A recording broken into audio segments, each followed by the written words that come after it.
Core Set 2020 continues to burn up the charts, supplying another 9 out of our top 10 cards for this week's list.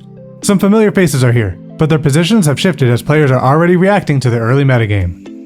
Number 10, Nightpack Ambusher from Core Set 2020. Last week our list was dominated by cards from the blue-green or Simic Flash deck, and this wolf is a major part of that deck's game plan. Sneaking in during your opponent's end step and then be able to attack on your turn is great, but you can also play the wolf as a surprise blocker to eat any small elemental who thought the coast was clear. A solid body with lots of ways to generate value, Nightpack Ambusher could be in the top 10 for a long time. Number 9, Spectral Sailor from Core Set 2020. Making good use of your mana each and every turn of the game is one of the best ways to ensure victory, and this Pirate Spirit lets you turn 4 mana into 3 of the best words in Magic. Draw a card. If your opponent plays a card, counter it. If they don't, draw your free card on their end step.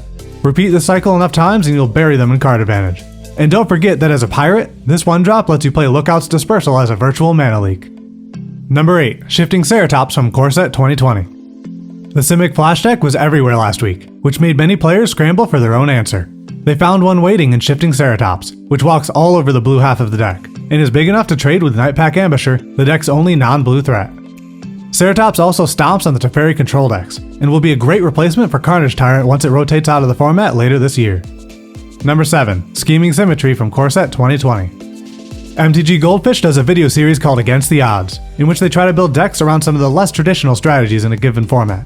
Fans get to vote on which card the series will brew around next, and the frontrunner in the current poll is Scheming Symmetry. Is someone expecting Goldfish to find a way to break this card? It does have some synergy with Ashiok Dreamrender, but aside from that, it'll be interesting to see where they go with this one. Copies are already just about the value of a pack in paper, but a nudge from a fun and irregular deck could push Scheming Symmetry way up. Number 6, Leyline of Anticipation from Core Set 2020.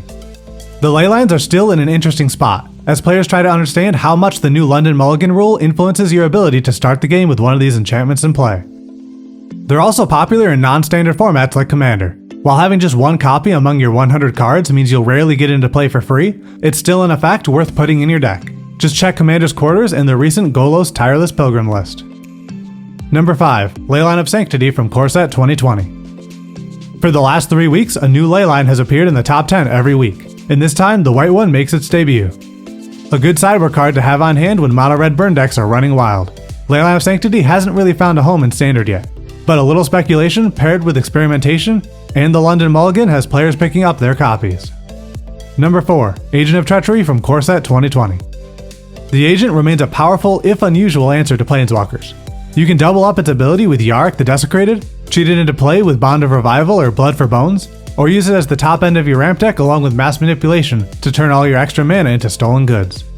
Fitting into multiple standard decks and also being a reasonable commander card means Agent of Treachery will likely be on the list for weeks to come. Number 3, Veil of Summer from Core Set 2020. Out of all the Color Hoser cards printed in the set, Veil seems to be the best positioned against some of the most popular decks, which in turn makes it a popular sideboard choice.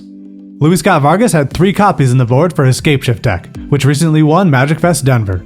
No doubt he was expecting a lot of Esper control decks at the event, and having access to the Veil could have been the deciding factor in a lot of matchups. Number 2, Force of Virtue from Modern Horizons. Wedge from the Mana Source called this one of the best Modern Horizons cards under $5, and while there's no tournament-winning deck list yet to prove that, the price is right to get in on the ground floor. A free and permanent Anthem effect that can come down and ruin combat math in an instant seems like it would be right at home in a modern tokens deck.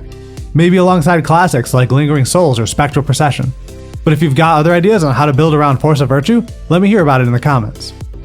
Number 1, Thunderkin Awakener from Core Set 2020. Temur Elementals continues to be a powerhouse deck in Standard, and some lists are finding room for Thunderkin Awakener, which can bring back a Risen Reef for quick value. If you've already got a Reef in play, you can instead bring back Scampering Scorcher and keep the tokens along with whatever else you found off those 3 Reef triggers.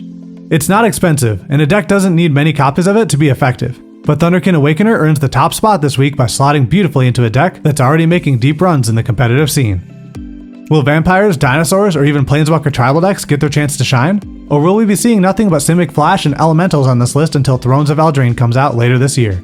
Share your thoughts in the comments, then like and subscribe so you stay up to date with future top 10s.